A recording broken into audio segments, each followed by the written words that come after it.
My Lords, I refer to my register of interest.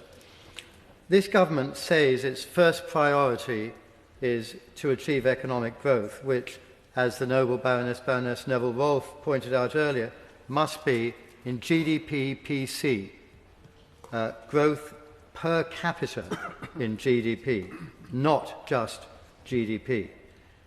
The money the government's lavishing on the economy can't be paid for unless the economy grows. Without growth, this government won't get elected in 5 years' time. But for the economy to grow, they need to spend less. They need to tax less. Does this budget do that? Not so much. Spend rises by £70 billion a year. Tax rates increase, with the dubious claim that they will pay for half of the new spend, but only half. Borrowing increases dramatically. The OBR describes all this as one of the largest fiscal loosenings of any fiscal event in the past few decades. We haven't grown much for many years. Real wages are still 5% lower than they were 17 years ago. Other countries, though, have recovered economically from COVID and the great financial crisis, but we haven't. The budget will make things worse. The budget plays all sorts of jolly japes with the numbers. Spending is dubiously described as investment rather than what it is, cash out.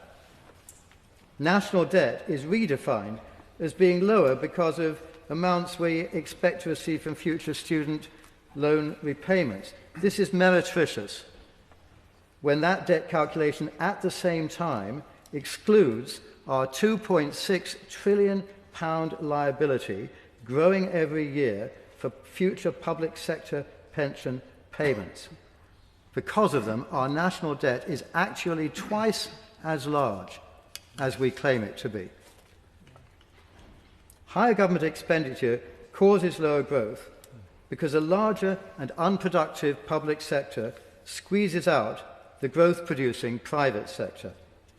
Increasing employers' NIC and the minimum wage, putting VAT up on private schools, means businesses can no longer afford to employ as many people, nor grow their companies as they otherwise might have done. And the reality of all that is already coming home to the government, with furious complaints from almost all business sectors. There will be lower receipts on corporation tax, income tax, employers and employees' NIC, capital gains tax. Extra tax revenues won't be 36 billion. Tax revenues won't rise to 38% of GDP. And there will be further diminution in economic growth from the flood of entrepreneurs, non-doms, young high achievers, millionaires, billionaires, people planning to sell their businesses, people avoiding inheritance tax, all leaving the country, the most astonishing level of departures. So even less tax revenues, less economic activity. HMRC could tell us, and the government, how many people have left or become economically inactive, but why spoil a beautiful illusion about tax revenues going up by getting factual?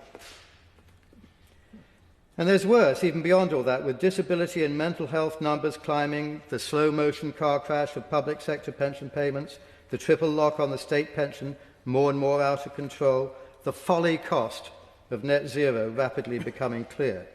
The deficit, already a disastrous 4.5% of GDP, will widen rather than decline.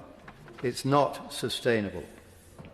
My Lords, to conclude, over the past 2 decades, we've joined ourselves to that class of social democrat economies, countries like France and Germany, where GDP PC growth is a thing of the past.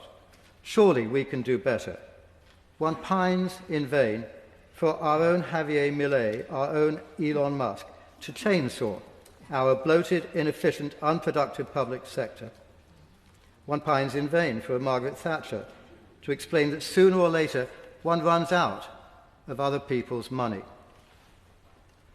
One pines for politicians who will tell the truth to the people of this country, that there is no money, that we have brought this upon ourselves in the past 20 years by overspending and overtaxing, making our country poorer, making it impossible to provide those things that we would like our citizens to have.